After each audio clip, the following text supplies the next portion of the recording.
What's up, my friends? I hope you guys are having a great day. Let's talk about this movie Outcast from 2014, directed by Nick Powell. Okay, so I was in a Sword and Sorcery mood the other day, kind of a medieval mood, if you will. So I decided I was going to watch some movies, it kind of in that theme. And I'd already watched Season of the Witch with Nick Cage. I had watched Ironclad and Black Death. All those are kind of plague, Knights Templar, medieval films, right? So I was looking through Prime, looking for another film like that to watch, and I came upon this movie, Outcast. And it stars Nicolas Cage and Hayden Christensen, good old Darth Vader. Had them in it, and Hayden Christensen's the ward of Nick Cage's character. So Nick Cage has raised this kid from an infant, or not an infant, from a young boy to manhood, and they're both, Knights Templars, slaying in the name of the Lord kind of thing. Uh, but Christensen's character, he takes things too far. Nick Cage he's worn out. He's tired of the killing and the slaughter and stuff like that. And so he's just trying to, he's telling Christensen's character, let's leave. Let's get out of here. We don't have to do this. We don't have to do any of this. Let's just go east. And so, in typical movie trope fashion, they part ways because Christensen doesn't want to be the good guy, and Cage is tired of killing folks. So they split part ways. I'm sorry. I'm trying to think of how I want to word this. So they split ways, and then they go to Nick Cage goes east. We don't know what happens to Christensen's character until, the movie is about, I guess I should tell you what the movie's about. It's about a princess and a prince whose older brother kills their father and takes the kingdom. Christensen finds them in a pub. He's high off opium, and he defends them once. They offer to pay him. He's got too many sins, and he's the badass, so he can't.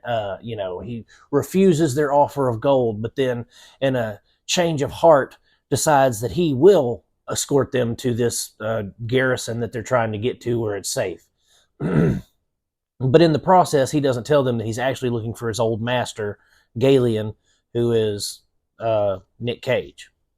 So they go on this roundabout journey. There's a little bit of action and stuff, and they meet Nicolas Cage's character. And here's the best part of the film, guys. Best part of the whole movie is Nicolas Cage's ridiculous British accent and his melodramatic rage.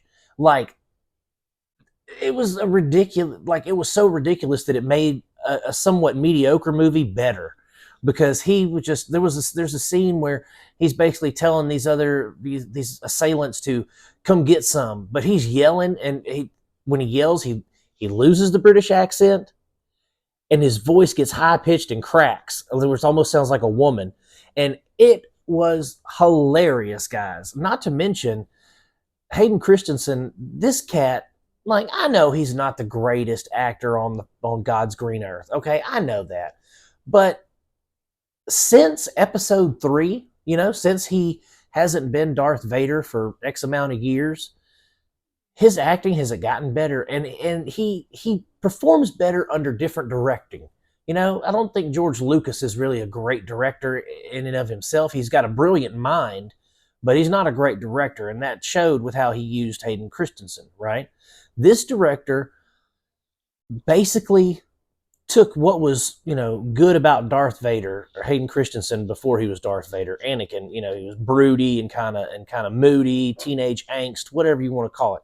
He took that and worked with it to the point where Christensen was actually pretty sinister in this, and the way that he would sword fight, like the action and sword play in this movie is phenomenal.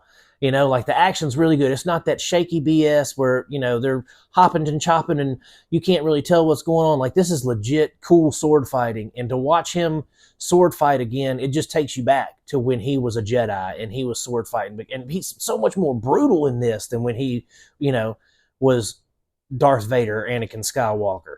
So Hayden Christensen and Nick Cage were both, good in their respective roles in this and made a mediocre movie better. One of my complaints about the movie is it feels rushed.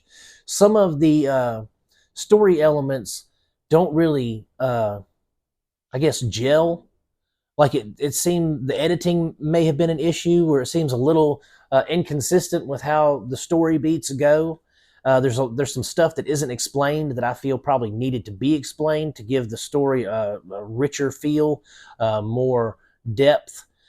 But overall, it was just fun. I mean, I can overlook the plot armor and the story missteps, the writing missteps, because the film was genuinely just a fun action flick.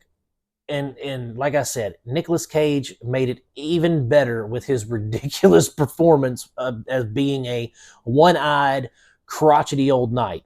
It's definitely worth your time. It's definitely worth your effort. You will be engaged. I don't think I picked up my phone one time when I was watching this because I was just engrossed by all these performances, and by how good Nick Powell did as a director with bringing that out of Hayden Christensen and letting Nick Cage kind of do his own thing, because we all know Nick Cage, okay, he won an Oscar once, but we all know that this dude has fallen far from grace, and he's not the movie star stud that he used to be. But we all still love him because we remember his greatest hour. We remember when he was great.